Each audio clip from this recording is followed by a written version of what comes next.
please welcome. Sure. Now I want to talk about your book here. Here's your book, Breadtube Serves Imperialism.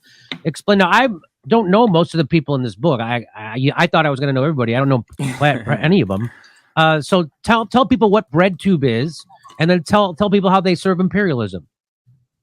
Well, I got kind of sucked in. I was asked to debate somebody, and so somebody wanted to debate me about socialism. So I debated this character, Destiny Stephen Bennell, and we had quite an interesting debate about socialism, and it was very odd. And so then from there, I was sucked into this internet subculture, this internet universe that presents itself as left-wing, that presents itself as socialist or Marxist or anarchist, but is really just a way to rile up young people who associate with progressive causes, anti-racism, workers' rights, and get them supporting the U.S. political establishment against the right wing. And so the more I kind of observed this internet subculture, these people are getting hundreds of thousands, millions of views. They're being promoted by the New Yorker magazine, and they're speaking in the name of Marxism and socialism and leftism. But the essence of what they say is that the United States and U.S. imperialism, they are the good guys against, these authoritarian regimes around the world. They're spreading freedom. They say that socialism is just an employee stock ownership program. They don't question the rule of profits. They just want to kind of experiment with worker cooperatives, basically. And it's pretty clear that they are getting propped up by one wing of the establishment. Now, in the book, I go into the evidence of that. But then we have further evidence of that, thanks to... I'm going to pause it right there, because that sounds a lot like Hassan Piker. That sounds a lot like Vosh. Who else kind of preaches socialism? Help me in the comments. I'm going to get to those comments in just a second. But that's crazy. But let's continue with Caleb, Oops, did I click individual who's tied to military? Hang on a second. Did I click something? Confirmed. These folks are basically some kind of psyop. Okay, hang on a second. With profits, they just want to kind of experiment with okay, let's start right there. Basically. And it's pretty clear that they are getting propped up by one wing of the establishment. Now, in the book, I go into the evidence of that. But then we have further evidence of that, thanks to the work of Max Blumenthal and the Gray Zone. We now know that one of these voices, Abigail Thorne, was directly being subsidized by the British government, by foundations tied to USAID and to the British royal family and such. So, what I said in the book, based on estimates, right, based on some of the people in the background advising them that I heard about and other things, has now been pretty well confirmed. These folks are basically some kind of psyop to get young people that have socialistic or anti-imperialist instincts and get them to serve the empire. So you're saying there's evidence to back this up, that there are YouTubers in the political lefty space, and a lot of them. You're saying a lot, not just, but a lot of them, and they're called Breadtube, and you're saying that those people are somehow being co-opted by the intelligence communities to push an agenda? Sure. I mean, I received quite a bit of information about advising them. They're an individual who's tied to military psychiatrists who appeared on CNN, calling for mass deprogramming of the country after January 6th. And there are other things that point to some kind of covert. Sorry, I didn't know when I put you in. I heard the TV, so I was like, "Oh, should I had not had put him in yet?" But welcome, Nick. Just shouting you out because I didn't know if you were supposed to be in. But. Yeah, that's my bad. I didn't have my audio set up already, but yeah. I was so you watching? I was just sitting here chilling. I literally just got home. I was like, "Shit, I can jump on with CJ today." We didn't do our show Monday, so this should be fun. Yeah, and for the title, this should be a good one. I didn't see this. Like it just came out. You guys saw. We saw your interview though.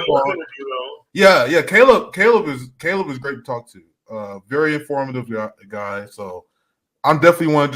I'm kind of chilling. So. No, I hear you. All right. So let's get back to the video, guys. I'll pop up your comments as we watch the video. Support the mainstream media highlighting some of these people, celebrating them, and then their foreign policy stances could come directly from CNN.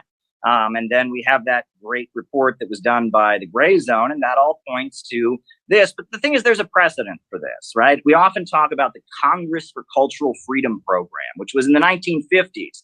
The CIA realized that basically, if they wanted to hurt the left and hurt Marxists, one way to do it was to start funding certain voices. And you had the CIA set up Partisan Review magazine. You had the CIA basically launch a whole program to subsidize left-wing voices that were anti-communist, that were against the Soviet Union, that were against China. And there's a long history of covert manipulation of left-wing voices, kind of presenting left-wing voices that are, in a way, acceptable to the establishment. And it was actually Irving Kristol, who was the director of the Congress for Cultural Freedom program for the CIA. He eventually became considered the ideological father of neoconservatism.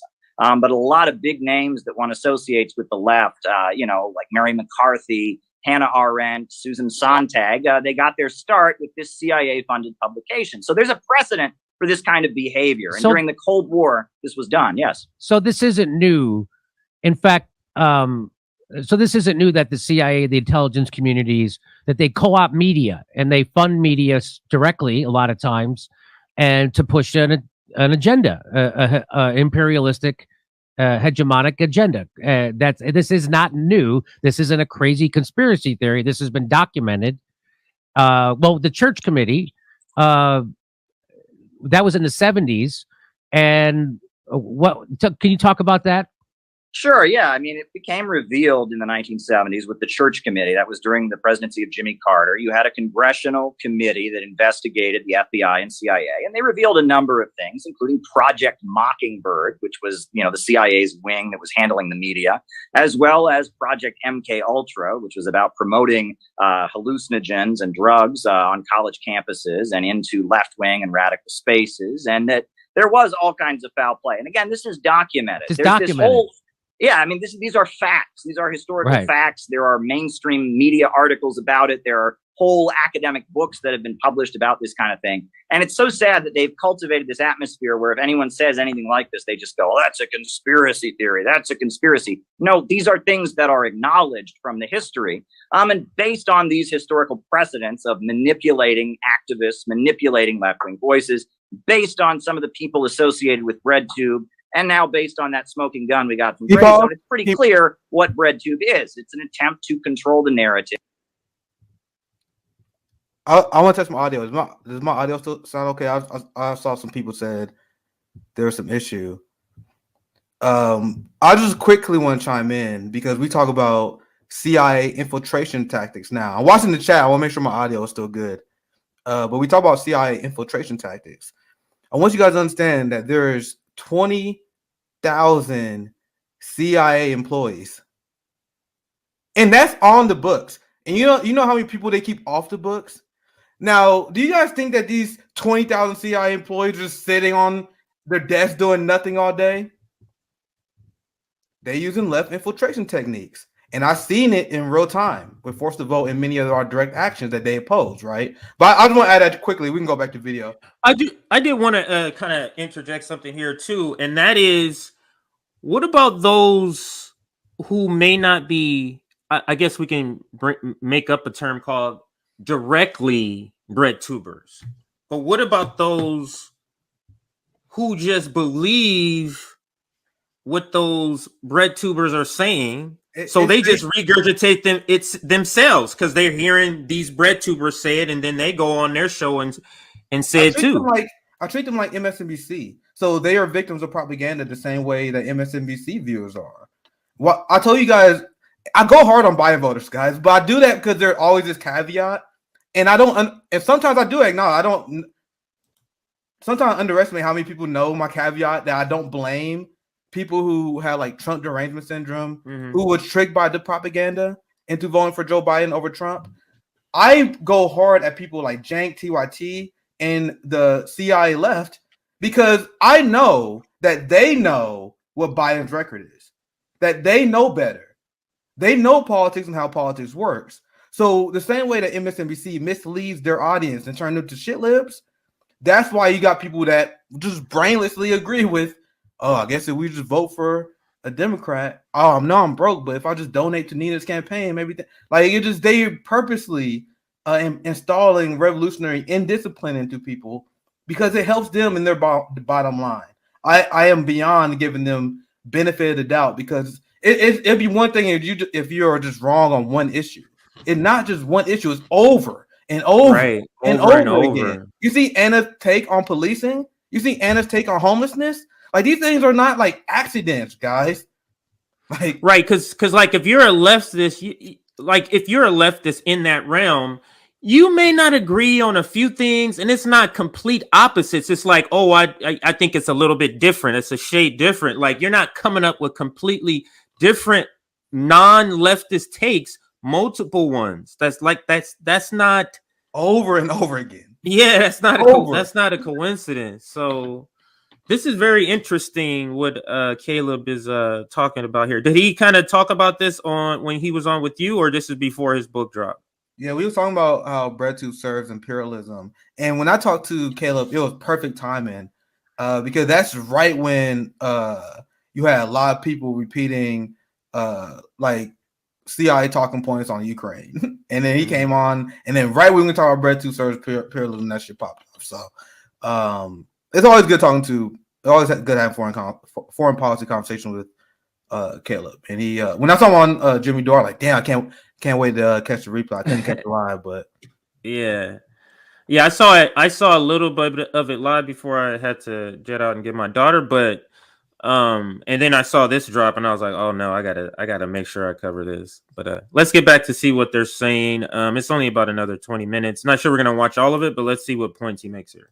And make sure that people who are interested in socialism and workers' rights and opposing the police state, that they, follow a certain foreign policy agenda. And there's nothing particularly scandalous about this. We should almost expect this kind of behavior at the end of the day, right? I mean, this is how they work. They try to craft discourse in their own way. What's interesting is that the primary activities of the Breadtube crowd seem to be about getting left-wing voices to kind of, participate in this partisan red state versus blue state fight. And you, Jimmy, have been targeted ridiculously because, oh my goodness. Now you know why they hate Caleb. Now you know why. I didn't know they hated Caleb. I didn't know that. I mean, when I say they, let me qualify this. Not people that are not serious. People, I remember. Like this is the whole progressive Breadtube boutique left sphere that we talking about. He's like enemy number one. Cal Kalinske dropped him by name and said he's he had clown. Like, Cal Kalinske rarely calls people out by name. Like, he called Caleb out by name in his video and was wrong. That's when I brought him on. Like, bro, you want to respond to Cal? I had him right after that happened. And he had a chance to respond on my show because Cal's a coward who name drop people on the show but won't debate.